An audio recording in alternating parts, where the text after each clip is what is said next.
ভোটে ভরাডুবির পর সিপিএম দেখেছে এই তো আমার কাছে সুযোগ, যেমন বাংলাদেশে একটা সরকার পরিবর্তন হয়েছে, আমিও যদি এখানে মমতা সরকারকে ফেলতে পারি আমার হাতে দারুণ সুযোগ এসে গেল। আরজিকর ঘটনায় সত্য মিথ্যে কেউ জানে না, কিন্তু আমি নেমে পড়ি। আপনি একটা কথা বলুন না, সাধারণ মানুষ এর আগে প্রচুর ধর্ষণ কাণ্ড এই একটা প্রথম ঘটেনি। আমাকে একবার মিথ্যে দোষ দিয়ে এই জাতীয় একটা ঘটনাতে ফাঁসিয়ে দেওয়ার ব্যবস্থা করা হলো। তখন কিন্তু আমি প্রচুর সোশ্যাল মিডিয়ায় লিখেছিলাম, বলেছিলাম, তখন কিন্তু এইসব যেসব ন্যাকা ষষ্ঠী বুদ্ধিজীবীগুলো যারা সারা রাত জেগে জেগে কালকে মোবাইল নিয়ে তামাশা করলেন তারা কিন্তু কেউ টেরোলেন না।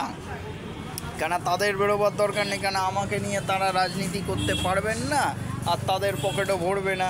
তাই তৃণমূলকে হাঁটাবার জন্যে, ন্যাকা ষষ্ঠীগিরি করার জন্যে বেশ ভালো একটা আমি ইস্যু পেয়েছি।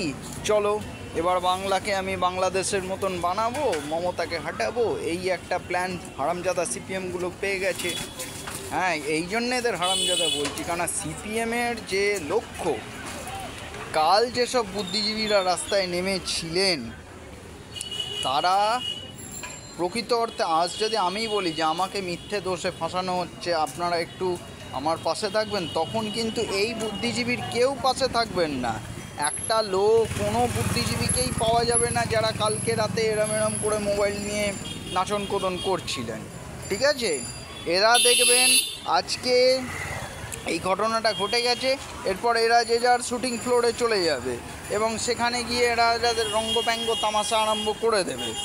এবং কাল রাতে যারা তৃণমূলের বিরুদ্ধে কথা বলেছে, আজ সকালেই দেখবেন তারা তৃণমূলের ক্লাবে চলে গেছে এবং সে মানে তৃণমূল পরিচালিত বা তৃণমূলের লোকজন সাপোর্ট করে সেই সব ক্লাবে গিয়ে ওই তৃণমূলের লোকজনের সঙ্গেই তারা বসে পড়েছে।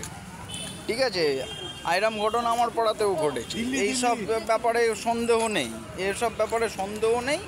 এইসব বুদ্ধিজীবীদের পাল্লায় পড়তে যাবেন না, এরা কারণ নয়, এরা আপনি বিপদে পড়লে আসবে না, এরা সেই তখনই এরা কাজ দেবে যখন এদের নিজের টিআরপির প্রয়োজন পড়বে। ঠিক আছে, এদের থেকে সাবধান, এইসব বুদ্ধিজীবীদের থেকে খুব সাবধান থাকুন। এরা নিজেদের টিআরপির দেখে কাজ করে, সাধারণ মানুষ বিপদে পড়লে এরা কোনো দিনই আসবে না।